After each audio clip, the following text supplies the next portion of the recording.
butt joint welds. These are for under 2-inch thick material. Okay. Examples of the essential variables requiring requalification. Here they are. Change from one process to any other. Change in direction from vertical up to vertical down, or vice versa. Change in the filler metal from one classification group to another. Okay, so let me give you a good example. 6010 and 7018 are two different classifications. Some procedures will have both on one. Does not mean you get to just choose one. You have to follow the code. Change in pipe diameter from one group to another. Certain codes will require different things. API may give you a range of, say, 4 to 12, 12 and above. Okay? AWS and ASME do not do that. They give you a more strict range, with the exception of the ASME 2-inch. If you pass it, you're good for anything. It's a lot harder to make a small fast weld out of position than it is to make a large weld. The larger the diameter of the pipe, the more it's like welding on a piece of plate. It's more flat, more smooth, less skill involved. Okay? However, there is a lot more room to make mistakes.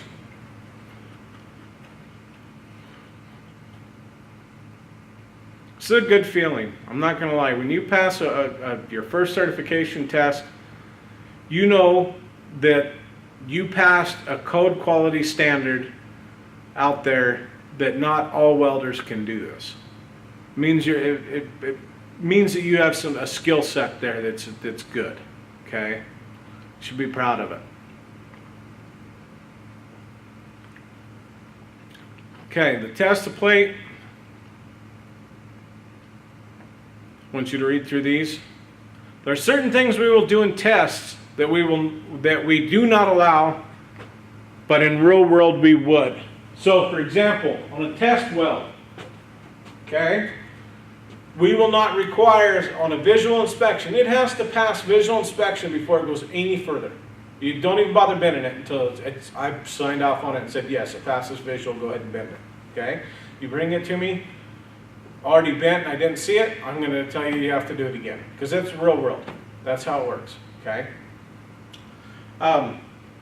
So for example, there's a certain, if you've got over the allowable visual inspection for porosity, and you're working on a skyscraper, they're not going to have you tear the building down and go back in and repair it, or and build the whole thing. Alright? However, they're more strict on test. You have to pass that test without being able to repair it. They want to make sure your skill set is there to evaluate and weld it without being able to repair it. Okay? That's why they do it. We teach and we test to the harder thing. That way when you're in the real world, there is some rooms for errors. You quite possibly could fix it if you do have a problem without being fired. And that's fine. You're not going to tear the building down. You'll fix it. Keep going.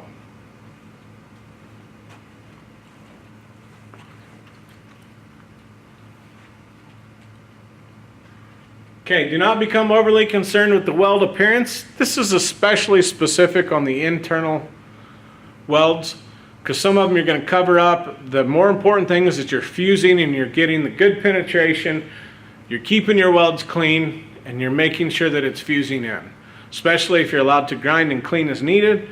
You can come back and fix a few things as you're going through. All right?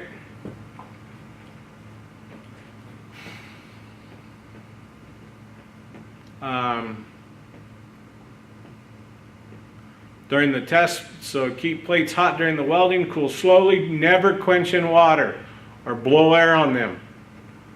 Okay? We can get into the metallurgical part of this and I'll tell you, your transformation temperature is 1333 degrees. As long as you're under that, it should not change the grain structure a lot. However, as a welder, there's still that annealing portion to where if you cool it off too fast, you know, it's kind of like warming up and you're outside running and then you go dump in a bucket of ice water. You're naturally going to get cold and shrink up. Okay? The grain boundaries freeze. If there's the slightest little bit of implication of an error, it can drastically be amplified at that point. Okay? So, And it's also good just to know as a welder that don't quench it, let it cool off slowly. If it breaks, then it's definitely something that you did, versus if you dunked it, you'd always wonder, man, is that because I dunked that? And that might be the difference between you and a job, okay? Of getting that job, I should say, not you and the job, but of you getting that job.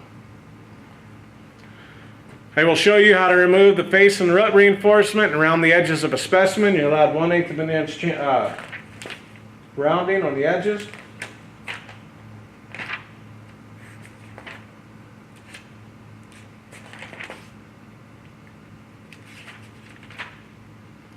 So there's the two major categories, non-destructive or destructive.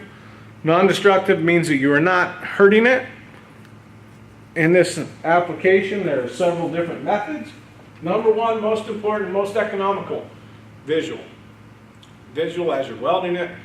After you're done welding it, fix it as you go, okay?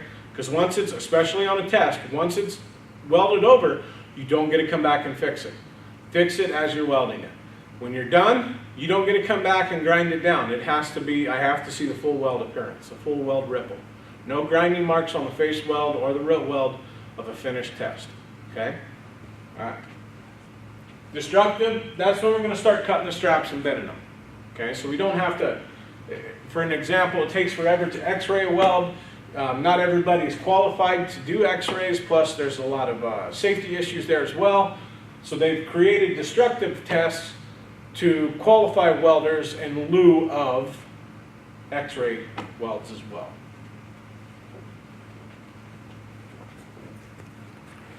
Visual inspections, number one, best applied before, during, and after welding.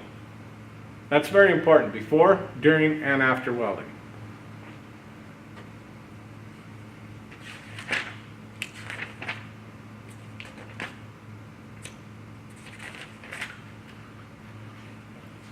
Read through this. Radiographic inspection. Okay. Now there's digital radiographic as well. So you're not necessarily using the radioactive material, cobalt or iridium.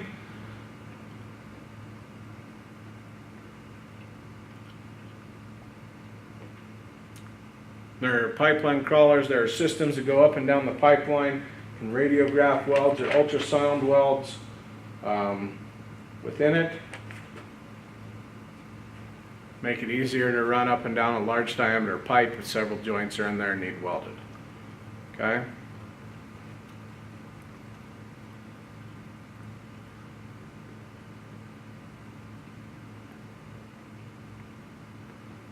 Examples of radiographic welds. Other non-destructive, ultrasonic. Takes a lot more experience than others. Liquid penetrant. Liquid penetrant is specifically for surface. However, I have seen slightly subsurface, and I mean slightly, like a couple thousandths of an inch below, be able to be pulled on a liquid penetrant. Usually there has to be a way for the capillary action to take place. Mag particle inspection, you can get to slightly subsurface, very limited as well. Usually 1/8 of an inch at max below surface. However, it has to be a very large field for it to create a magnetic field in it. However, the magnetic particle can only be used on magnetic materials, so therefore ferrous materials. So if you're doing stainless steel piping, especially of a non-magnetic type, then you cannot do mag particle inspection on it. Okay?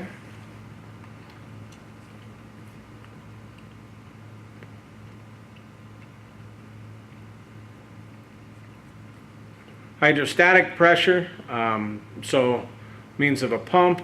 You pump it up to usually 1.5 times max working pressure, so forth. Destructive hydrostatic testing, it's usually you pump it up until it fails, see what pressure and what it records as. Again, you would not do this on the normal household application.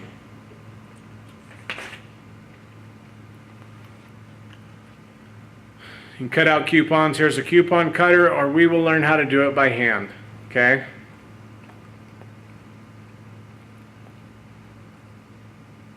Tree panning is where you can remove a plug from the weld. You can check inside the weld surface for porosity, cracking, penetration, and fusion. There are certain places where you would do this. Most codes don't do this very much anymore. It's almost always narrow strips.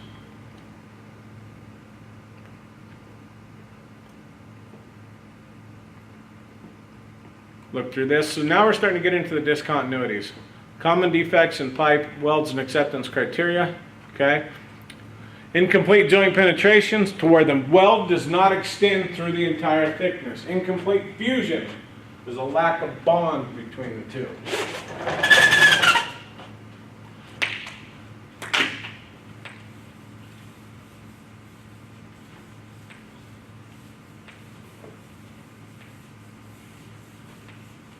So real quick, they're not always the same, okay? Penetration might be, you might not get here, penetrate all the way through here. So therefore this is considered a lack of penetration. You still see a square edge. This is typically what we see on an open rut situation. However, there is a lack of fusion here as well. Naturally, it's not fused, but we consider it to be both. It's a lack of penetration and fusion. However, let's talk about lack of fusion. Okay? So here, may be good. This.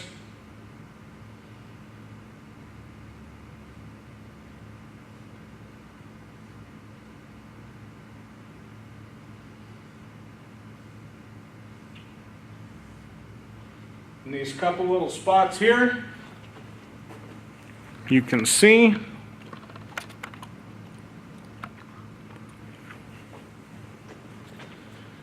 the weld penetrated good here, penetrated into all the sides on this, and even these weld patterns, but right here to here, so I'm gonna scribble those in green, are areas to where it did not fuse into the base metal.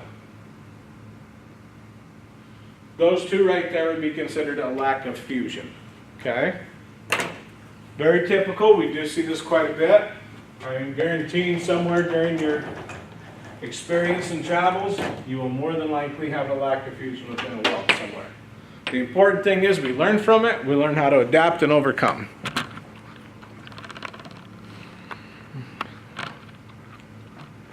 Okay?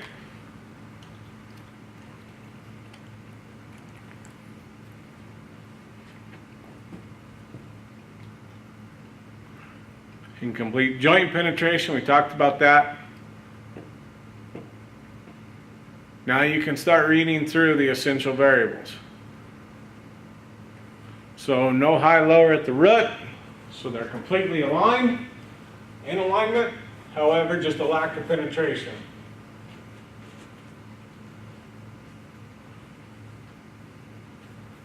Here's a good example of low-high with a lack of penetration. Now this might be more acceptable than the other factors. So example, it's fused here. Sometimes codes and specifications will allow less stringent criteria. Internal concavity, a lot of times we will hear this is called suck back, because usually you will be able to push through. But then what happens, especially on TIG welding, is you're putting your hot pass in, you go real slow over top of it, trying to make it look pretty. And what happens is it was pushed through or flush, you will contract the weld and it will suck back towards you. Okay?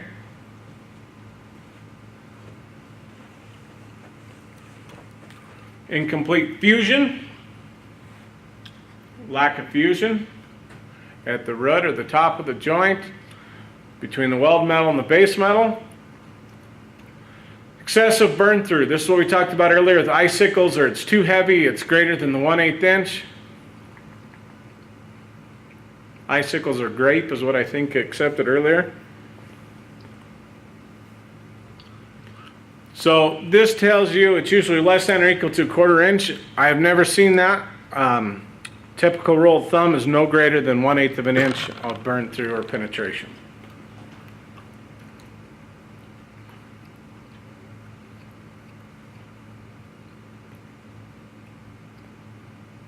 Cold lap in between the two weld beads instead of against the fusion face. Slag inclusions are non-metallic solids entrapped in the weld metal between weld metal and pipe metal. So anything that's non-metallic is slag, okay? There are two different forms. One's called an elongated and one's isolated. So elongated ones might be continuous or broken lines, usually associated with the hot pass. Isolated ones might be one specific one in 12 inches.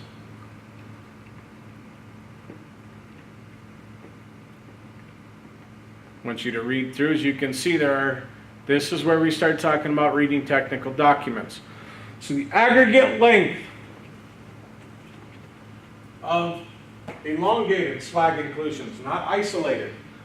So elongated versus isolated. So wagon tracks indications in any continuous 12-inch length of weld is less than or equal to 2 inches. Now let's come down here. Aggregate length of an ISI indications any continuous 12-inch length of weld exceeds 1/2 an inch total. So combined, they have to be small enough to be less than 2 aggregate. This one right here says that one insulated piece cannot be any bigger than 1/2 inch. That's in 12 inches, okay? Now that's a long, thin piece. That's the aggregate length. Look right here. Now the width, it cannot be greater than 1/8 of an inch. We start getting into some crazy technical stuff when you're starting into weld inspection. Now look over here, down second bullet from the bottom, wagon track shall be considered a single indication. Oh man. Okay, I want you to read through that on your own. If you got questions, come talk to me. Porosity. Porosity gives you a different table. Okay, table 16.9a is on page 510 within your book. Shallow crater cracks or star cracks. And this is pretty minimal. I can tell you from an experience and as an inspector, if I see cracks of any kind, I pretty much I shut it down right there. No cracks whatsoever. Most codes specify no cracks are acceptable. None, not even a crater crack, okay? Less than or equal to 5/32, that's very lenient. Again, nothing is acceptable for most tests. Now in real world application, in service as we say, there's some different applications and that's where this kind of comes in. So that might be for thickness of material, whether it's statically loaded or cyclically loaded, so forth, okay? Undercut, how much is acceptable, how much is not.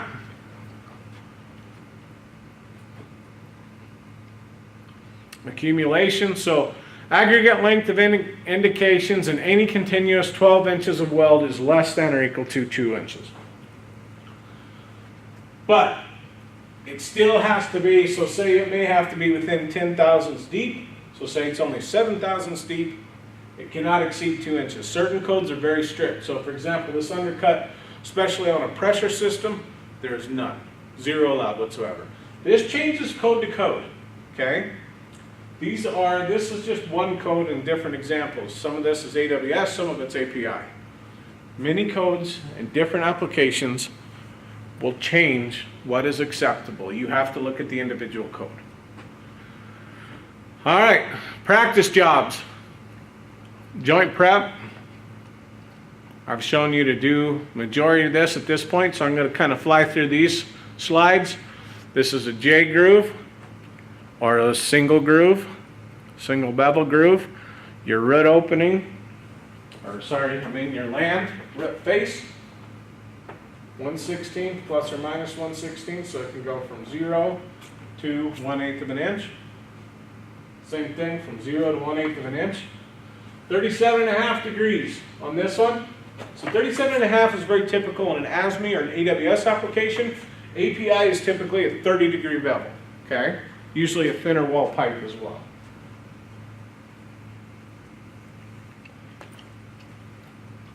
Tack the joint.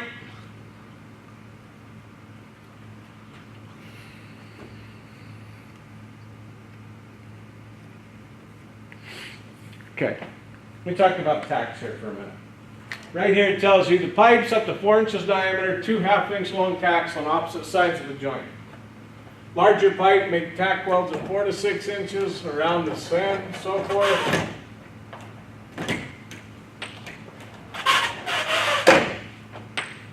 We're going to shut this down and I'm going to talk to you a little bit about it. I'm going to give you a rule of thumb for all different codes, and if you stick with this, you won't have to worry about the codes, okay?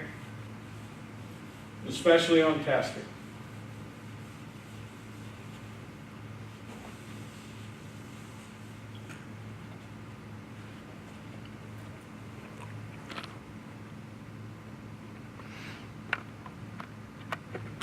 Okay, so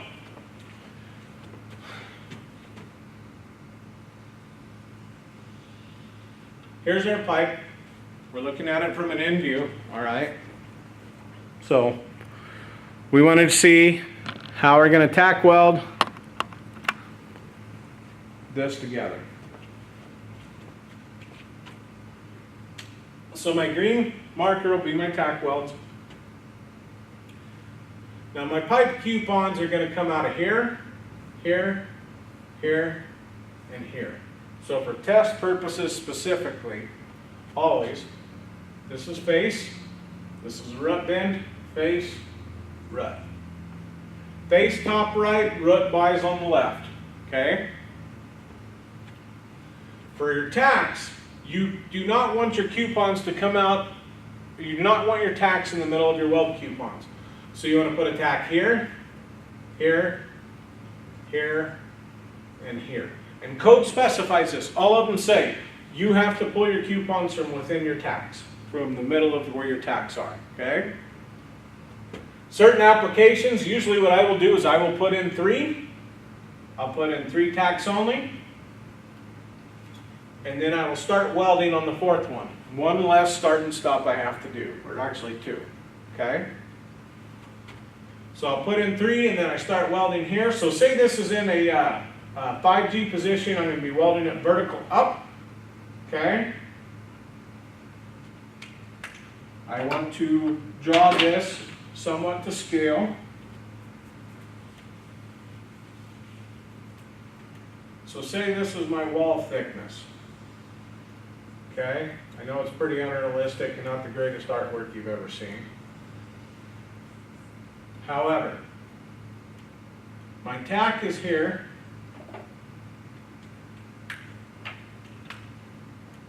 And my tack needs to become part of my weld, okay? So I welded it in here. I want to make sure I get full penetration on my tack weld. It's in there. I want to go from there. Now if I just went